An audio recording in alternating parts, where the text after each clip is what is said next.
Awas, hati-hati. Tidak semua ujian itu sifatnya bisa berarti menjadi hukuman atau pengingat. Boleh jadi tanda cinta dari Allah Subhanahu wa ta'ala yang mulai menyukai ibadah kita kepadanya.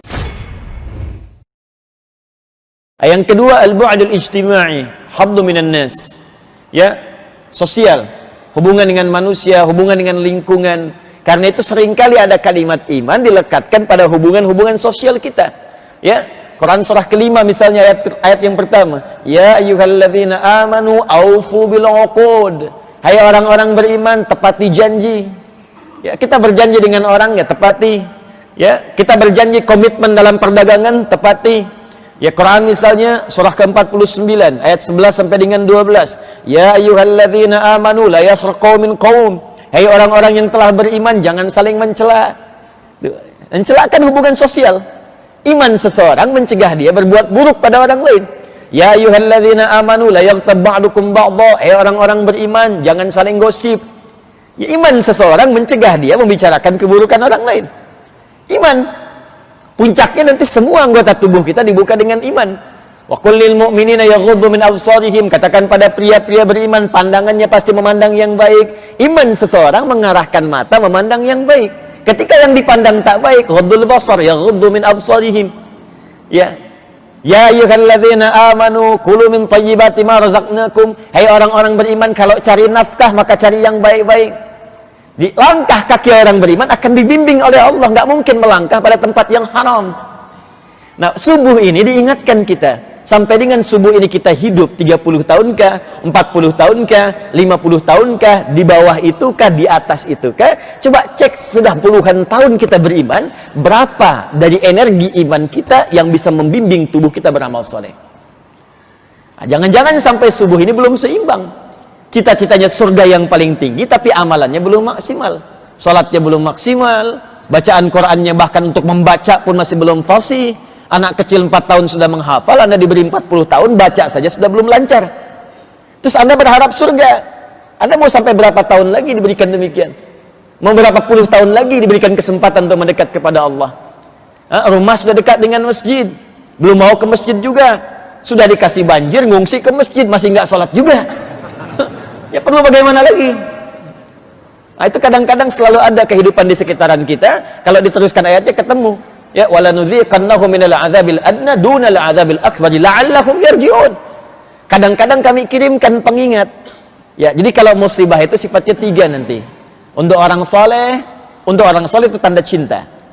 Ingat, orang soleh itu kalau Allah cintai, kadang-kadang diberikan musibah. Ya, innallaha idza ahabba 'abdan ibtala. Hadisnya sahih. Sungguh Allah itu kalau cinta pada seorang hamba dikasih ujian. Karena dengan ujian itu ada kesabaran, dan rumus sabar adalah jalan paling cepat mendekat kepada Allah. Innallaha ma'as sabirin. Al-Baqarah 153. Ya ayyuhalladzina amanu ista'inu bis-sabri was-salah.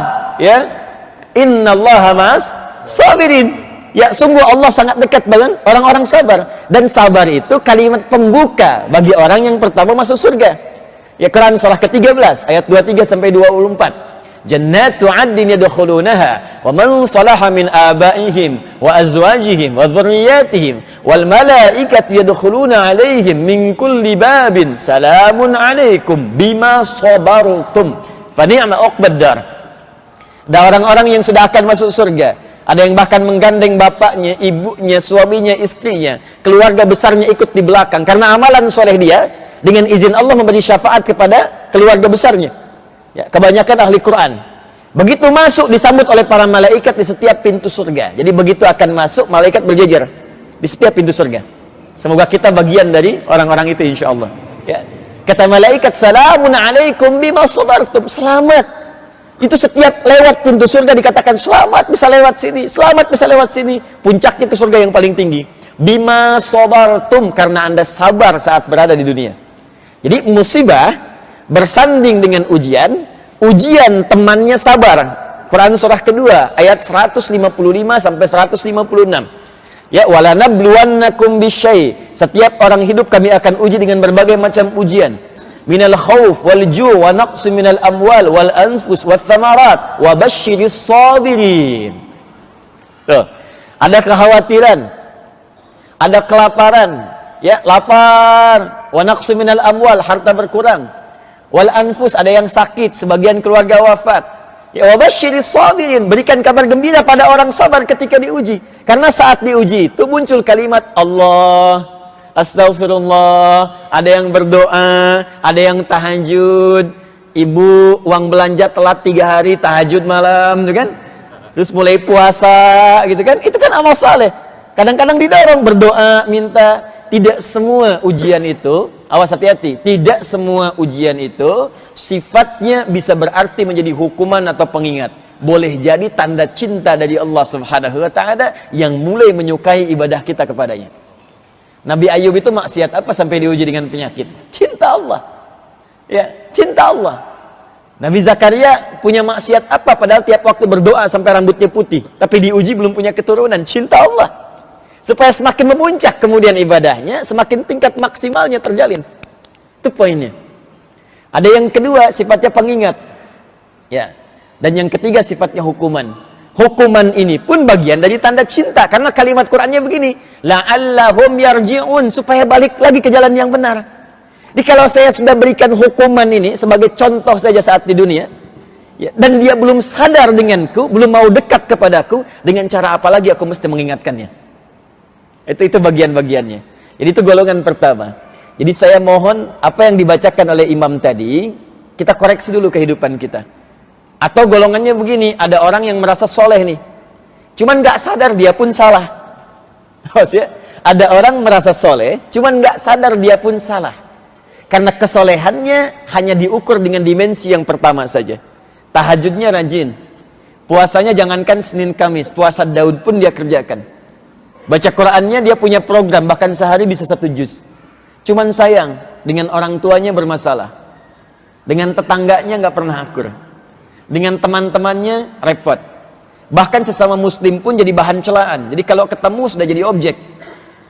Itu pun koreksi, karena ini belum jadi tanda iman yang sempurna. Awas hati-hati, ngajinya rajin, sholatnya rajin, tapi rajin juga saling mencela, rajin saling menjatuhkan, rajin saling memfitnah.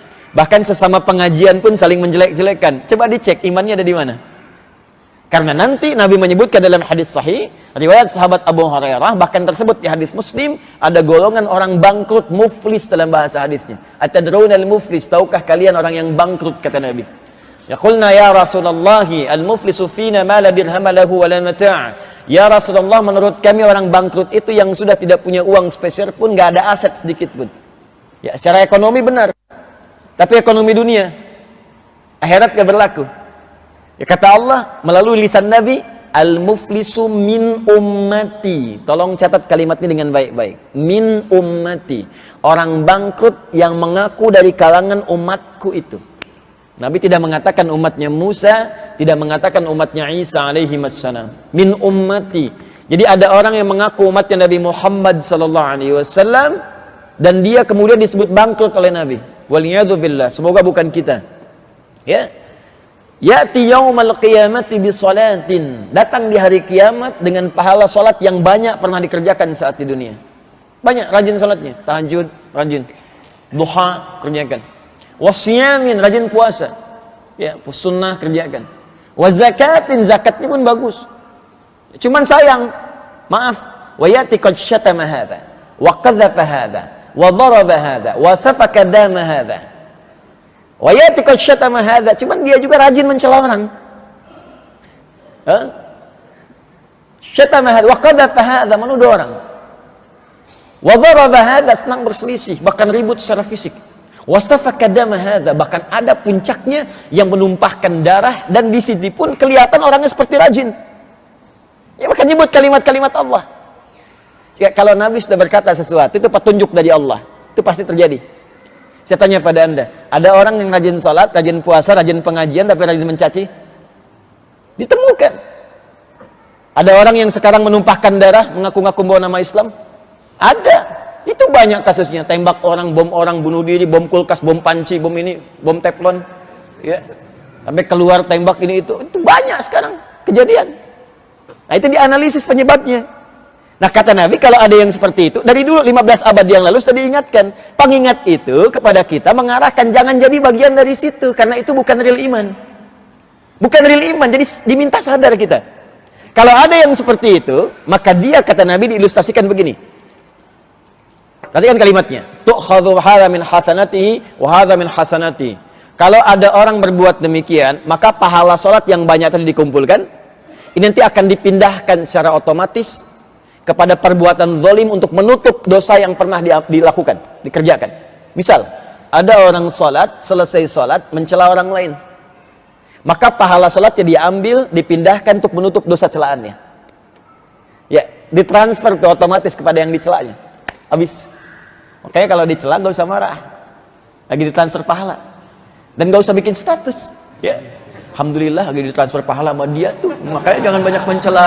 Sama, pindah juga. Ya, kosong-kosong. Ya. Ini diambil, pindahkan. Dia puasa, tapi juga menuduh orang, maka pahala puasanya dipindahkan pada yang dituduh. Dia haji, tapi juga berbuat sering berselisih, sering melakukan pekerjaan yang tadi disebutkan, maka dipindahkan, dibalikkan. Celakanya, ketika kemudian ini bekalnya habis, tersisalah satu keburukannya. Pernah bohong misalnya. Gak bisa nutup lagi, ini yang disebut oleh Nabi bangkrut. Udah gak punya modal untuk menutup keburukan yang pernah dikerjakan. Ya, makanya tutup ini dengan bertobat, tingkatkan yang ini dengan meningkatkan amal soleh. Makanya saya sering katakan Allah sangat mencintai pelaku maksiat yang mau tobat dibandingkan orang soleh yang tidak pernah merasa salah. Nah, kalau sudah seperti itu diingatkan oleh imam kita tadi. Afaman kana mu'mina, kenapa kamu nggak pilih orang beriman? Nggak sama dengan orang yang ingkar. Ya, coba dilihat lagi, perbaiki hubungan kita sebelum pulang. Nah, ada waktunya pasti tiba akan pulang.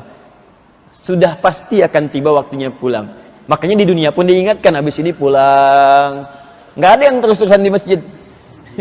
Silakan cek siapa yang tinggal terus-terusan di masjid. Nggak ada, pasti habis ini pulang. Ya, itu cuma contoh aja. Pulang kerja, pulang. Kan disebut pulang, pulang, pulang. Mau kemana? Pulang. Mau kemana? Pulang. Dilatih dengan pulang-pulang kebiasaan untuk membiasakan dia sadar akan pulang betulan. Itu kembali kepada Allah. Puncaknya meninggalkan dunia, kannya dibuang, disingkat meninggal dunia. Dunia ditinggalkan semua.